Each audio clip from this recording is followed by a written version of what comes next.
VC చెప్పదలుచుకున్నటువంటి విషయం ఫైనల్గా మీకు ఎలాంటి హామీ ఏమైనా ఇచ్చారా? ఎందుకంటే ఒక రోజు కానీ 2 రోజులు వెయిట్ చేయండి, మీకు అన్ని వసతులు ఏర్పాటు చేస్తామని చెప్పేసి ఏమైనా చెప్తున్నాడు. వీసీ గారు డైరెక్ట్ చేతులు ఎత్తేస్తున్నారండి. మాకు సంబంధం లేదు, మీది ఆటోనామస్ ఇన్స్టిట్యూషన్ అని సంబంధం ప్రిన్సిపల్ దగ్గరికి పోతే బడ్జెట్ లేదని చేతులు ఎత్తేస్తున్నారు. ఎవరి దగ్గర అడిగినా వాళ్ళు అనవసరంగా చేతులు ఎత్తేసి వాళ్ళు కూర్చుంటారు.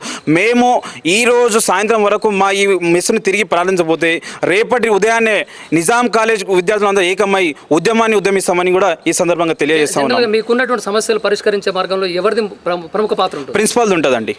ప్రిన్సిపాల్ తర్వాత 2 ప్రిన్సిపల్స్ ఉంటారు. ఒక వైస్ ప్రిన్సిపల్ అకాడమిక్ స్ట్రక్చర్స్ ఉంటారు, ఒక ప్రిన్సిపల్ వచ్చి హాస్టల్స్ ఉంటారు. వాళ్ళిద్దరికి వెళ్తే ప్రిన్సిపాల్కి వెళ్ళాలని బడ్జెట్ లేదంటారు, ప్రిన్సిపాల్ దగ్గర బడ్జెట్ లేదు, వీసీకి వెళ్తేనేమో నాకు సంబంధం లేదంటారు.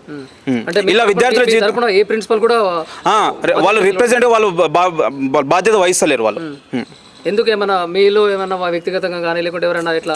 లేదండి, ఇక్కడ ఉన్న చదువుకున్న పిల్లలందరూ అట్టడుగు వర్గాల వచ్చిన పిల్లలు, ఎస్సీ ఎస్టీ బీసీ పిల్లలు, వీళ్ళకు ఉన్నంత సైదులకు వీళ్ళకు చర్య చాలా గ్రేట్ అనుకొని వీళ్ళకి ఇక్కడనే ఆపేయాలనే కాన్సెప్ట్ తోటి మా మీద ఉన్నంత కుట్రతోటి ఈ విధంగా వాళ్ళు వివరిస్తున్నారు.